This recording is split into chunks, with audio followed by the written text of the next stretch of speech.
The injury that kept him on the sidelines for almost a year, but a year in which he became an expert troll on social media. His target, Johnny Gargano. This match is fucking unbelievable. Now Ciampa exposing the knee. No protection for him or Johnny Wrestling.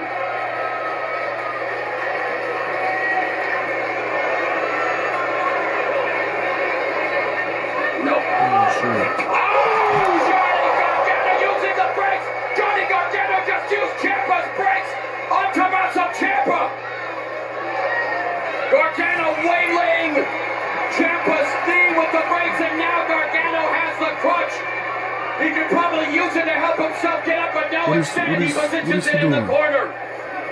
He's sitting there. Bending that crutch, breaking apart that crutch, very much like he would love to do to Tommaso Ciampa. What is he doing? Ow! Oh, wow, I thought he was doing it. Why stop? Why stop? What the? Why is he stopping?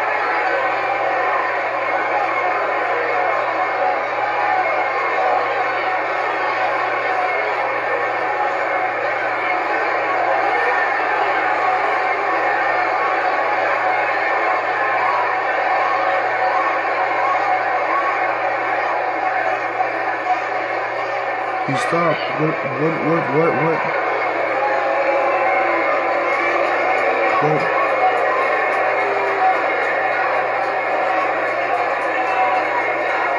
Ciampa met in the opening round of the Cruiserweight Classic. There was a moment in that match where Ciampa had an opportunity to put away Gargano in similar fashion. He refused to do so. It cost him the match. And now... Is he getting emotional? I can't believe what I'm seeing here. Gargano with the Gargano escape as Ciampa was trying to sucker punch him again with that brakes. Is Ciampa going to be forced to tap? Try for it, look at this instead. Oh!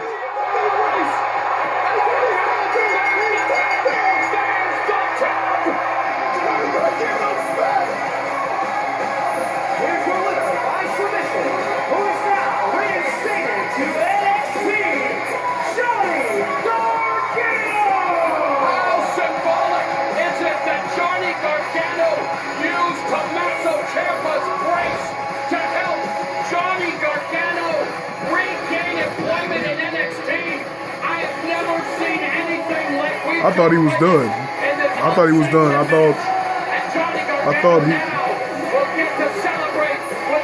I thought he would lose the match, and I thought he would go to 205 Live. He probably still does, but A show of brutality and aggression. Arguably the sights of which I have never seen before. Emotional release here for Gargano oh man. and his wife Candice. And Johnny Gargano never felt better than he feels right now. The biggest win of his career. What Wow. an incredible display for both individuals. Ciampa willing to do whatever it took to gain the advantage.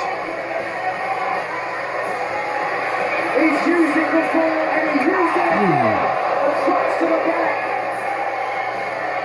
The match will continue. He used to call it Project Ciampa. Power bomb into a double knees. Everybody thought this was the end. No, I thought we hit off the top rope. We hit the Project Ciampa off the top rope. I thought that was when it was over. Project his heart and his Oh man. Protecting his boot. I was surprised. Kicked out there after the super kick after he sent him into the second rope unexposed turnbuckle. There it is. Oh. I thought it was over. I thought it was over right there. Wow. These guys must have been so absolutely exhausted.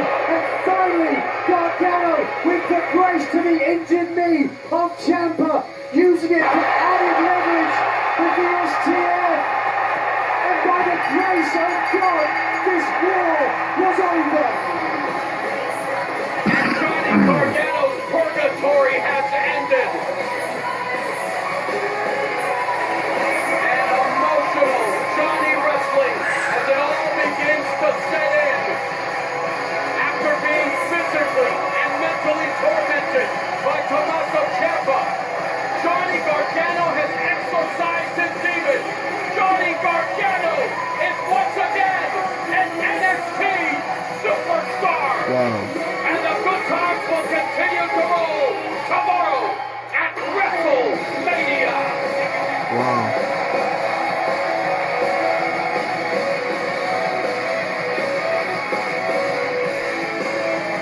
Wow.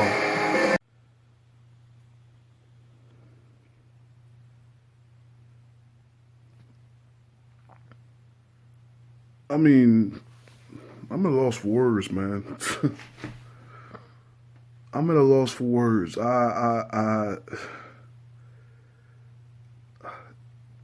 How? How does Triple H, how does William Regal, whoever's in charge of NXT, how the hell do they keep putting on these damn good, these great shows? Like, Vince, what are you doing, dude?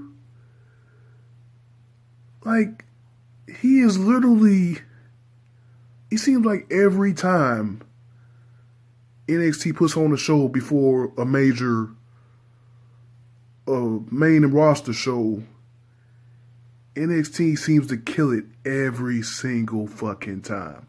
What was it, five matches? That fucking ladder match, man, for the North American Championship, that might have been one of the greatest ladder matches I've ever seen. I'm talking about better than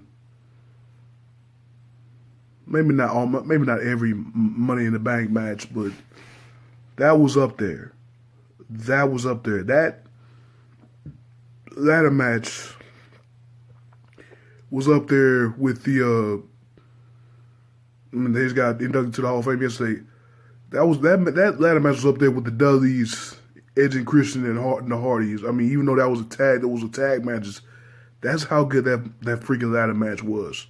I mean, that was incredible. I mean, every single person in that match had great spots. I mean, ladder matches usually, they ain't too kind to the big fellas, but Lars Sullivan and Killian Dane's performance in that match, A1. EC3 had a hell of a debut. Ricochet, yo, excuse me, coming out the gate, first 5 minutes of the match, just flying all over the place. EC3, like I already say EC3, but if I did, he had a hell of a debut. But Velveteen Dream, that's my dog. That's my dog, dude. Wow, I mean, when he hit we had Ricochet up and on a ladder that was connected to the ladder standing up. On the ladder, it was between the ladder that was between the second rope and the ladder that was standing up when he hit that spinning suplex without going through the ladder, without his feet going through the ladder. Oh man, how he stood up on there, I would never know. And he completed that move. And then Lars Sullivan and Killian Dane taking out the 4 dudes with those. I think Sullivan had the freak accident, and Killian Dane had the little senton where he carried Cole onto Ricochet. Yo, I was bananas. In the end of the day, shockingly,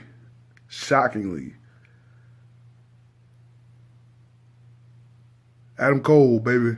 I really didn't think he was going to win this because he had to fill in for Bobby Fish in the NXT Tag Team match. I really didn't think he was going to win that. I really didn't think he was going to take too much of a beating, but goddamn. I mean, hell, wow. I mean, that was just wow. Even the women's match was incredible. Ember Moon and Shania Baszler. Wow, when Moon turned the tables and she hit that move on Baszler to mess her shoulder up, and then Baszler popping her shoulder back in the socket, during the match. They talking about Monster Deal. That's a babyface move right there. That was sick, dude. How she popped it back in the socket. I mean, the story that it told. And then she couldn't even put the sleeper hold in with her arms, so she used her hair. She used her hair, and Ember Moon still couldn't get out of it. Obviously, I mean, I figured Baszler was going to win because obviously, I think Ember Moon's going to the main roster. She'll probably be in the Women's Battle Royal tomorrow. But yo, actually, that women's match was definitely better than I expected. I don't follow NXT much, so I really didn't know what the hell the plan was in the tag team match coming up. That was like right after the women's match. I'm like, how the hell you got Adam Cole wrestling like 2 matches after that latter match? He gets taken out quickly by the Authors of Pain. He's out. I thought he was going to stay out of the ring, and then I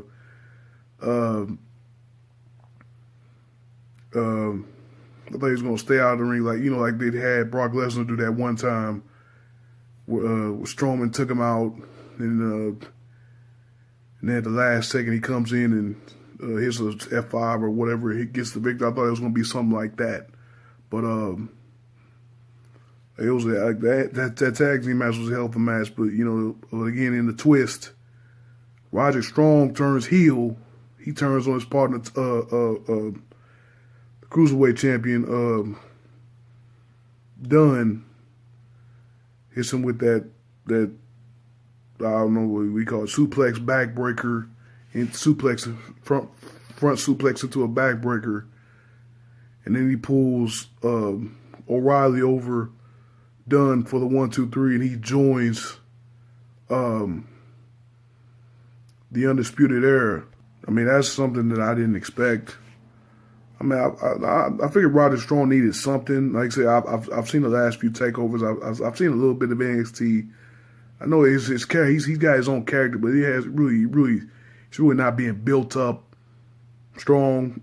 No pun intended. But he needed something like this. But I just wonder what this is going to be. What this is just making Undisputed Era a stronger faction. I mean, because I thought Adam Cole was going to come up after NXT, but I guess not, because he's got to step in for Kyle O'Reilly, and now he's won the North American Championship, so I'm guessing he's going to be there until at least SummerSlam. He's going to be in NXT until at least SummerSlam. I guess do they just make Undisputed Era the most powerful faction on NXT? Do they pair them up better with no, not better, I'm sorry. They can't pair up better with Sandy, because I thought those like 4 members of Sandy, but I forgot, I keep getting Nikki Cross is the other member, so it's really 3 guys. But I wonder what they're going to do with this, like, or is it going to be like a Daniel Bryan or Randy Orton's type story where he breaks down, he brings down the Undisputed Era from within. Then the NXT title match, real good shit, man. Cien Almas, that dude's come a long way, man. He's come a long way. Like I said, I don't watch much, but I remember seeing him almost before Zelina Vega came with him. We couldn't really win the big match, but Zelina Vega comes with him. He beats McIntyre for the NXT Championship, and he's been a pretty good champion, I think. Those matches with Gargano, I remember the last takeover, was it 5-star match by Dave Meltzer, big time. Then my man Aleister Black going for his first title, gave his first title opportunity. Hell of a match. Great ending. Zelina Vega through the match, of course, doing what she does, helping out Almas. Being that great manager, heel, where she helps him during the match, and then she comes in and she hit her patented Hurricanrana while the man's down on his knees. She spikes Black, but he still kicks out of that, and then almost hits his finisher. He kicks out of that, and then Vega's on the top rope, and she hits the she falls onto Almas, who catches her, and he turns right back in. He turns around with her in his hands to a Black mass, and the 1, 2, 3. Black is the new champion. Yo, I mean, again, Almas is probably gonna come up. I believe Black's gonna hold it till SummerSlam. They're probably gonna be in Brooklyn again, and then Black's gonna come up to the main roster, I think. And then that Gargano and Ciampa match, yo, Ciampa is that heel, dog. I mean, no music, the crowd just giving it to him. You suck, fuck you, Ciampa. Yo, that they said they're doing a broadcast. I'm like, it was like you never seen a guy with that much heat. That much. There was not a single like cheer for Ciampa. Everybody talking about Roman and stuff. Roman gets a few cheers though, but and Brock Lesnar gets cheers. Like Ciampa, that was legit. That was 400-degree oven type heat. Ciampa was getting. I mean, y'all saw my reaction on that last sequence where Gargano suckered him in with that we thought he had mercy on him, but then he suckered him in. Again, using the crutch. Excuse me, not the crutch, the knee brace of Ciampa, and then having his injured knee locked up, and then the brace pulling back against his face, getting Ciampa to tap out. You know, symbolic of what's happened with their relationship. And of course, y'all know, wrestling fans know DIY, former tag team champions in NXT. After they lose to Authors of Pain, that's when Ciampa turned, because Ciampa had torn his ACL during that match. He turns on him, gave him a little Irish curse, backbreaker through the tables, off the announce table through the whatever that was at the bottom. You know, he was out for, they say 322 days. Gargano got the couple title shots. That's why I really thought that he was gonna go to the main roster, because he's already got his NXT championship. He really had nothing else to prove. But I'm guessing that, you know, they had just had him win because he signed back to NXT. Okay, so he's back in NXT, so he can move up to the main roster, because I heard he's supposed to be going to 205 Live and be a part of the cruiserweight division. Of course, you know. I think he'll thrive in that. I mean, cruiserweights, they're getting some good action. That should be a hell of a title match tomorrow between Alexander and what's his name, Ali. But yeah, man, I don't know how Triple H and them keep doing this, man. I don't know how they keep outshining the main roster. I mean, WrestleMania has some legit work to do to outshine NXT. They got, what, 8 matches tomorrow? I mean, well, I think like maybe, what, 6 legit matches and then the 2 Royal Rumbles. Excuse me, not Royal Rumbles, Battle Royals. But yeah, that's hell work to do for WWE, for WrestleMania, the main roster again. Like, Vince, come on, man. You can't keep letting Triple H outshine you like this. I mean, this is just not fair. But thank you guys for watching my, I guess, impromptu Gargano and Ciampa reaction and NXT review. I'll see y'all next video.